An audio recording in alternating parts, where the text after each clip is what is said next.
Hi everyone, welcome back. Let's start section 50 of the Astik Parv of the Adi Parv.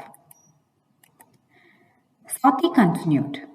The minister said, that king of kings then, spent with hunger and exertion, and having placed the snake upon the shoulders of that Muni, came back to his capital. The Muni had a son, born of a cow, of the name of Shringini.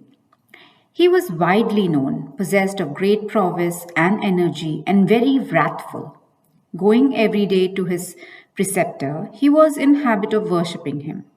Commanded by him, Shringin was returning home when he heard from a friend about the insult of his father by thy parent. And O tiger among kings, he heard that his father, without having committed any fault, was bearing motionless like a statue upon his shoulders a dead snake placed thereupon. O king, the rishis insulted by thy father was severe in ascetic penances. The foremost of munis, the controller of passions, pure and ever engaged in wonderful acts. His soul was enlightened with ascetic penances, and his organs and their functions were under complete control. His practices and his speech were both very nice. He was contented and without avarice. He was without meanness of any kind and without envy. He was old and used to observe the vow of silence. And he was the refuge whom all creatures might seek in distress. Such was the rishi insulted by thy father. The son, however, of that rishi in wrath cursed thy father. Though young in years, the powerful one was old in ascetic splendor. Speedily touching water, he spake, burning as it is were with spiritual energy and rage, these words in allusion to thy father. Behold the power of my asceticism. Directed by my words, the snake Takshak of powerful energy and virulent poison shall within 7 nights hence burn with his poison the rat that had placed the snake upon my unoffending father. And having said this, he went to where his father was. And seeing his father, he told him of his curse. The tiger among rishis thereupon sent to thy father a disciple of his name, Gurmukha, of amiable manners and possessed of every virtue. And having rested a while after arriving at court, he told the king everything, saying in the words of his master, thou hast been cursed, O king, by my son. Takshak shall burn thee with his poison. Therefore, O king, be careful. O Janmejay, hearing these terrible words, thy father took every precaution against the powerful snake Takshak. And when the 7th day had arrived, a Brahma Rishi named Kashyap desired to come to the monarch.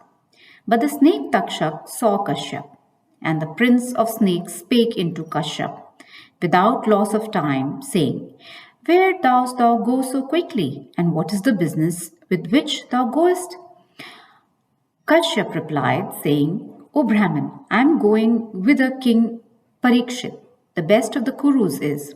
He shall today be burned by the poison of the snake Takshak. I go there quickly in order to cure him. In fact, in order that protected by me, the snake may not bite him to death. Takshak answered, saying, why dost thou seek to revive the king to be bitten by me? I am that Takshak. O Brahman, behold the wonderful power of my poison. Thou art incapable of reviving that monarch when bit by me. So saying, Takshak then and there bit a lord of the forest, a banyan tree.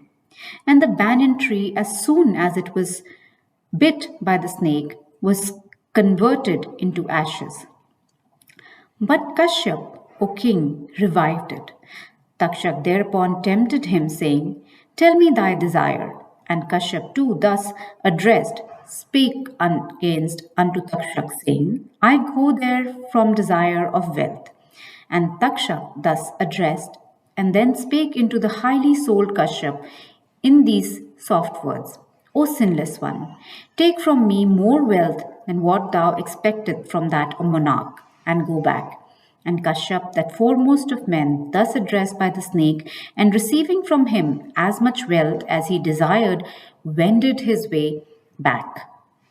And Kashyap going back, Takshak approaching in disguise, blasted with the fire of his poison thy virtuous father, the first of kings, and then staying in his mansion with all precautions.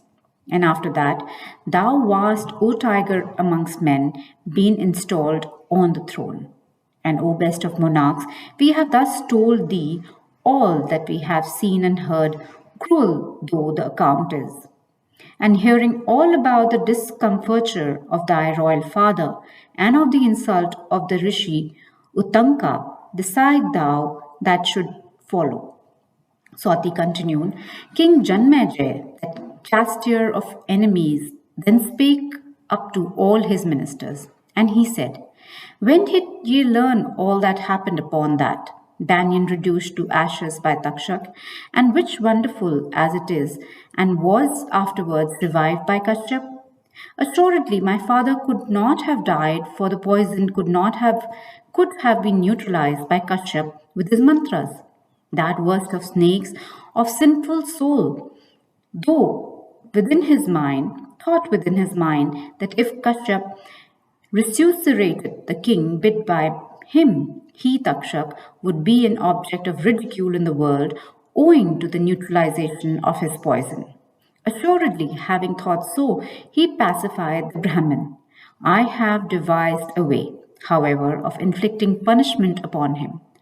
I like to know, however, what ye said or heard, what happened in the deep solitude of the forest, that is, the words of Takshak and the speeches of Kashyap. Having known it, I shall devise the means of exterminating the snake race. The minister said, Hear, O monarch, of him who told us before of the meeting between that foremost Brahmin and that prince of snakes in the wood. A certain person, O monarch, had climbed up that tree containing some dry branches with the object of breaking them for sacrificial fuel. He was not perceived either by the snake or by the Brahmin. And, O king, that man was reduced to ashes along with the tree itself.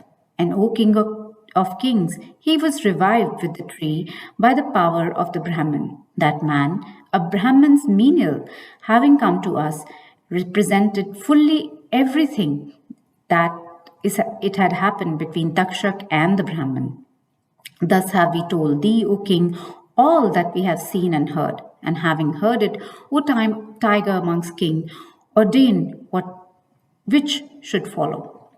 Swati continued, King Janmejay, having listened to the words of his ministers, was sorely afflicted with grief, and began to weep, and the monarch began to squeeze his hands. And the lotus-eyed king began to breathe a long and hot breath, shed tears and shrieked aloud. And possessed with grief and sorrow, and shedding copious tears and touching water, according to the form, the monarch spake. And reflecting for a moment, as if setting something in his mind, the angry monarch, addressing all ministers, said these words, I have heard your account of my father's ascension to heaven. Know ye now that my fixed resolve is, I think no time must be lost in avenging this injury upon the wretch Takshak that killed my father. He burnt my father, making Shringan only a secondary cause.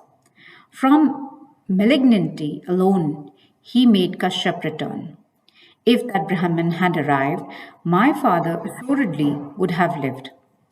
What would he have lost if the king had revived by the grace of Kashyap and the precautionary measures of his ministers?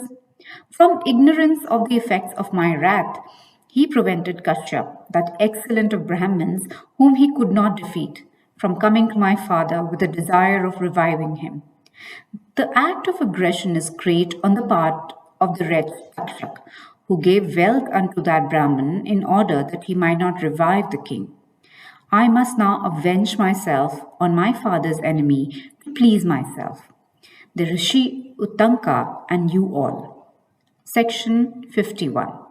Astik Parv Continued. Sauti said, King Janmejay having said so, his ministers expressed their approbation, and the monarch then expressed his determination to perform a snake sacrifice. And that lord of the earth, the tiger of the Bharata race, the son of Parikshit, then called his priests and Ritviks, and accomplished his speech. He spake unto these words relating to the accomplishment of his great task. I must avenge myself on the wretch Takshak who killed my father. Tell me what I must do. Do you know any act by which I may cast into blazing fire the snake Takshak with his relatives? I desire to burn that wretch even as he burnt of yore by the fire of his poison my father. The chief priest answered, There is, O king, a great sacrifice for thee devised by the gods themselves. It is known as the snake sacrifice and is read of in the Puranas. O king, thou alone canst accomplish it, and no one else. Men versed in the Puranas have told us there is such a sacrifice. Sauti continued, Thus addressed the king, O excellent one, thought Takshak to be already burnt and thrown into the blazing mouth of Agni, the eater of the sacrificial butter. The king then said unto these Brahmins, versed in mantras, I shall make preparations for that sacrifice. Tell me the things that are necessary. And the king's Ritviks, O excellent Brahmin, versed in the Vedas and acquainted with the rites of the sacrificial sacrifice, measured according to the scriptures the land for the sacrificial platform. And the platform was decked with valuable articles and with Brahmins. And it was full of precious things and paddy. And the Ritvik sat upon it at ease. And after the sacrificial platform had been thus constructed according to rule and as desired, they installed the king at the snake sacrifice for the attainment of its object. And before the commencement of the snake sacrifice that was to come, there occurred this very important incident, foreboding obstruction to the sacrifice. For when the sacrificial platform was being constructed, a professional builder of great intelligence and well versed in the knowledge of laying foundations, a Sutta by caste, well acquainted with the Puranas, said, The soil upon which and the time at which the measurement of the sacrificial platform has been made indicate that this sacrifice will not be completed. A Brahmin coming the reason thereof. Hearing this, the king, before his installation, gave orders to his gatekeepers not to admit anybody without his knowledge. Section 52. Astik Parv Continued. Sauti said, The snake sacrifice then commenced according to due form, and the sacrificial priests, competent in their respective duties according to the ordinance, clad in black garments and their eyes red from the contact with smoke, poured clarified butter into the blazing fire, uttering the appropriate mantras, and causing the hearts of all the snakes to tremble with fear. They poured clarified butter into the mouth of Agni, uttering the names of the snakes. And the snakes thereupon began to fall into blazing fire, benumbed and piteously calling upon one another, and swollen and breathing hard, and twining each other with their heads and tails, they came in large numbers and fell into the fire. The white, the black, the blue, the old, and the young all fell alike into the fire, uttering various cries.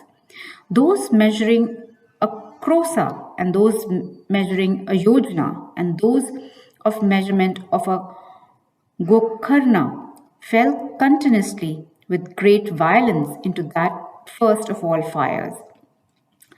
And hundreds and thousands and tens and thousands of snakes, deprived of all control over their limbs, perished on that occasion. And amongst those that perished, there were some that were like horses, others like trunks of elephants, and others of huge bodies and strength like a maddened elephant. Of various colors and virulent poison, terrible and looking like maces, furnished with iron spikes of great strength, ever inclined to bite. The snakes afflicted with their mother's curse, fell into the fire. Section 53, Astik Parv Continued. Sonak asked, what great rishis became the Ritviks at the snake sacrifice of the wise king Janmejay of the Pandav lane, who also became the Sadasyas in that terrible snake sacrifice, so frightful to the snakes, in begetting such sorrow in them. It behoveth thee to describe all these in detail, so that, O son of Sutta, we may know who were acquainted with the rituals of the snake sacrifice. Sati replied, I will recite the names of those wise ones who became the monarchs Ritviks and Sadasyas. The Brahmana Chandra Bhargava became the Hotri in that sacrifice. He was of great reputation and was born in the race of Thayavan and was the foremost of those acquainted with Vedas. The learned old Brahmin Kosta became the Udgatri, the chanter of the Vedic hymns. Germany became the Brahmana and Sarngrava and Pingala the Advaryus.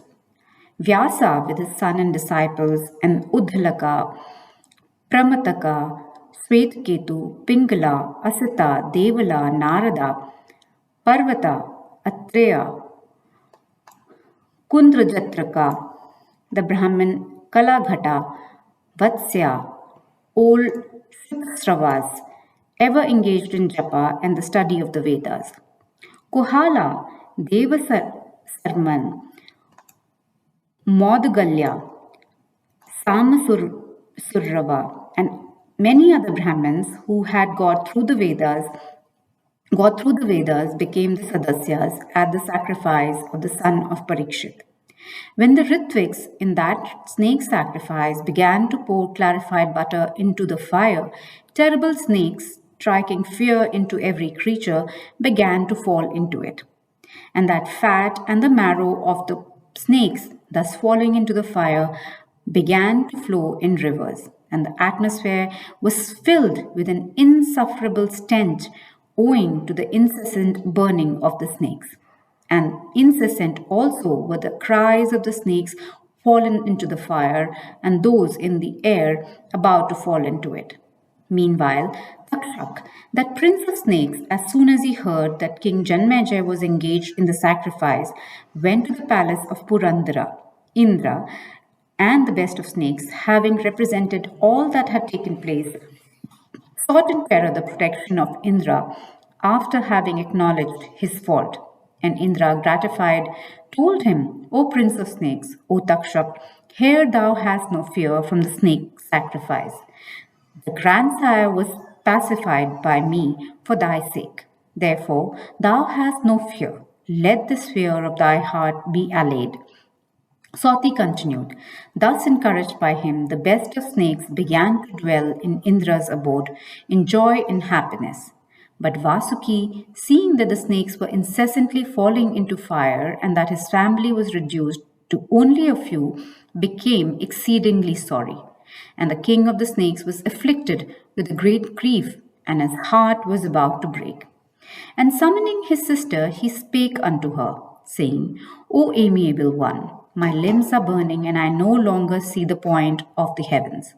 I am about to fall down from loss of consciousness. My mind is turning, my sight is falling, and my heart is breaking.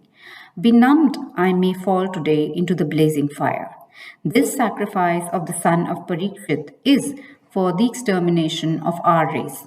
It is evident I also shall have to go to the abode of the king of the dead. The time is come, O my sister, on account of which thou wert bestowed by me on Jaratkaru to protect us with our relatives. O best of the women of the snake race, Astika will put an end to the sacrifice that is going on. The grandsire told me this of old.